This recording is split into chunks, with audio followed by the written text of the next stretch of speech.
Farewell പരിപാടിയെ ചൊല്ലിയുള്ള തർക്കം കലാശിച്ചത് സംഘർഷത്തിൽ. പരിക്കേറ്റ 10ാം ക്ലാസ്സുകാരൻ ചികിത്സയിലിരിക്കെ മരിച്ചു. കോഴിക്കോട് താമരശ്ശേരിയിൽ വിദ്യാർത്ഥികൾ ചേരിതിരിഞ്ഞ് ഏറ്റുമുട്ടിയ സംഭവത്തിൽ തലയ്ക്ക് ഗുരുതരമായി പരിക്കേറ്റ കുട്ടി മരിച്ചു. 10ാം ക്ലാസ് വിദ്യാർത്ഥി മുഹമ്മദ് ഷഹബാസ് ആണ് മരിച്ചത്. രാത്രി 12:30 മരണം സ്ഥിരീകരിച്ചത്. കോഴിക്കോട് മെഡിക്കൽ കോളേജിൽ ചികിത്സയിലിരിക്കെയാണ് മരണം. വട്ടോളി MJ ഹയർ സെക്കൻഡറി സ്കൂളിലെ വിദ്യാർത്ഥിയാണ് ഷഹബാസ്. ഫെയർവെൽ പരിപാടിയെ ചൊല്ലിയുള്ള തർക്കമാണ് സംഘർഷത്തിൽ കലാശിച്ചത്. Elettil Vattoli MJ higher secondary സ്കൂളിലെ കുട്ടികളുമായാണ് താമരശ്ശേരി ഹയർ സെക്കൻഡറി സ്കൂളിലെ കുട്ടികൾ പരസ്പരം ഏറ്റുമുട്ടിയത്. കഴിഞ്ഞ ഞായറാഴ്ചയായിരുന്നു സംഭവത്തിന്റെ തുടക്കം. ട്യൂഷൻ സെന്ററിൽ 10ാം ക്ലാസ്സുകാരുടെ ഫെയർവെൽ പരിപാടിയുമായി ബന്ധപ്പെട്ട തർക്കമാണ് സംഘർഷത്തിന് കാരണം. ഞായറാഴ്ചയായിരുന്നു ട്യൂഷൻ സെന്ററിലെ പരിപാടി. ഇതിന്റെ തർക്കത്തിന്റെ തുടർച്ചയായിട്ടാണ് വ്യാഴാഴ്ച വിദ്യാർത്ഥികൾ ഏറ്റുമുട്ടിയത്.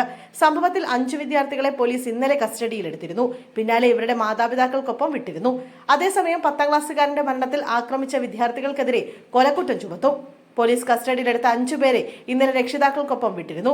വിദ്യാർത്ഥി മരിച്ചതിനെ തുടർന്ന് ആക്രമിച്ചവർക്കെതിരെ കൊലക്കുറ്റം ചുമത്താൻ പോലീസ് തീരുമാനിച്ചു. കുറ്റാരോപിതരായ 5 വിദ്യാർത്ഥികളെയും ജുവനൈൽ ജസ്റ്റിസ് ബോർഡിന് മുന്നിൽ ഹാജരാക്കാൻ രക്ഷിതാക്കൾക്ക് നിർദ്ദേശം നൽകി. താമരശ്ശേരി പോലീസാണ് നിർദ്ദേശം നൽകിയത്. ഷഹബാസിന്റെ തലയ്ക്ക് അടിയേറ്റത് നഞ്ചക്ക് ഉപയോഗിച്ചാണെന്ന് പോലീസ് പറഞ്ഞു.